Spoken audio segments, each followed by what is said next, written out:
नमस्कार, Avon news TV में आपका स्वागत है और मैं हूं आपके साथ मेघा। देखते हैं स्पेशल स्टोरी में क्या है आपके लिए खास।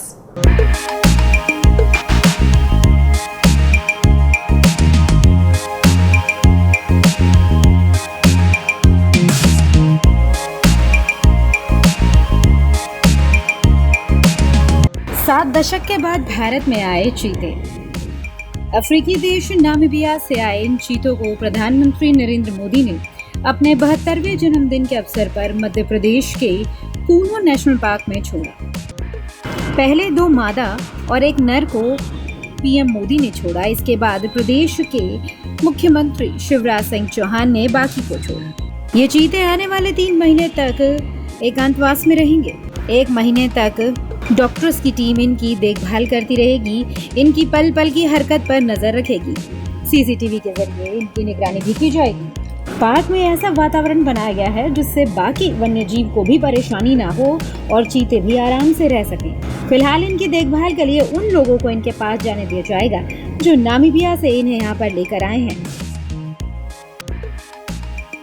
इन्हें यहाँ लाने के लिए खास तौर पर डिजाइन किए लकड़ी के बॉक्स में रखा गया।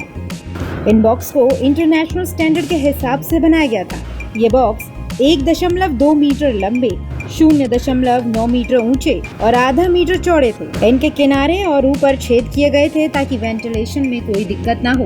बॉक्स के अंदर चीतों की सुरक्षा के लिए कुशनिंग भी की गई थी। खास विमान से पहुंचे यहाँ पर। इन 8 चीतों को यहाँ लाने के लिए भारत का विशेष विमान जंबो जेट B747 गया था। प्लेन पर टाइगर का पेंट भी किया गया था, जिसे स्पेशल प्लेन नंबर 118 नाम दिया गया था। इसी प्लेन में आने के बाद 2 हेलीकॉप्टर से उन्हें श्योपुर के कूनो पालपुर नेशनल पार्क में छोड़ा गया। ये पहला मौका था जब किसी विमान से देश में चीते शिफ्ट किए गए हों। इस दौरान चीतों को खाली पेट ही सफर कराया गया, क्योंकि जानवरों को इतने लंबे सफर के दौरान पेट से जुड़ी समस्याएं हो सकती हैं। कूनो में चीतों की व्यवस्था। यहाँ 3000 वर्ग किलोमीटर तक ट्रैकिंग की व्यवस्था की गई है। साथ ही चीतों को सैटेलाइट कॉलर आईडी भी लगाई गई है। इससे सैटेलाइट के जरिए भी इनकी पल पल की जांच हो सकेगी। इनकी लोकेशन ट्रैक हो सकेगी। हर चीते के साथ करीब 150 मीटर तक ट्रैकिंग पार्टी रहेगी जो उनको ट्रैक करती रहेगी। अगले साल मार्च में इन्हें खुले जंगल में छोड़ा जाएगा। चीतों की उम्र 2 साल से लेकर 5.5 साल के बीच है, जिनमें 3 नर और 5 मादा हैं। 13 घंटे की उड़ान के बाद इन्हें यहाँ लाया गया। पर्यटन को मिलेगा बढ़ावा। इस चीता प्रोजेक्ट के आने के बाद मध्य प्रदेश में टूरिज्म को 4 चांद लग जाएंगे। पहले मध्य प्रदेश में करीब 10 लाख सैलानी आते थे जो नेशनल पार्क और सेंचुरी देखते थे। अब वहां पर इनकी संख्या में बढ़ोतरी हो जाएगी। मध्य प्रदेश में 2018 की गणना के हिसाब से 526 बाघ, 3421 तेंदुए और अब 8 चीते भी शामिल हो गए हैं। इस लिहाज से मध्य प्रदेश को टाइगर स्टेट कहा जाता है। चीतों के लिए बनाए गए चीता मित्र चंबल में बागी रहे पूर्व दस्यु सरदार रमेश सिंह सीकरवार अब शिकारियों से चीतों की निगरानी करेंगे। वो गांव-गांव जाकर लोगों को बताएंगे कि चीते पहले हमला नहीं करते, वो हिंसक नहीं होते। वो चीतों के बारे में लोगों को जागरूक करेंगे। इसी वजह से सरकार ने 30 गाँव में 457 चीता मित्र भी बनाए हैं जो इनकी सुरक्षा के लिए काम करेंगे। इनके बारे में लोगों को जागरूक करेंगे। साथ ही इनकी सुरक्षा के लिए 20 पूर्व सैनिक भी नियुक्त किए गए हैं। खाने की क्या व्यवस्था है? चीते मांसाहारी होते हैं, इसलिए उनके लिए खाने का सबसे अच्छा ऑप्शन खरगोश, चीतल, मोर, चौसिंगा, सुअर, काले हिरण होते हैं। अब चीते यहाँ पर आए हैं तो उनके खाने की व्यवस्था भी की जाएगी। चीतों के लिए 700 चीतल भी यहाँ पर लाए जाएंगे जो इनका खाना बनेंगे। क्यों शुरू हुआ ये चीता प्रोजेक्ट? 1952 में केंद्र सरकार ने चीतों की विलुप्ति की घोषणा कर दी थी, जिसके बाद 2009 में नेशनल टाइगर कंजर्वेशन अथॉरिटी ने एक नया प्रस्ताव बनाया, जिसे 2010 में हामी भर दी गई। 2010 में उस समय के पर्यावरण मंत्री जयराम रमेश ने इसकी शुरुआत की।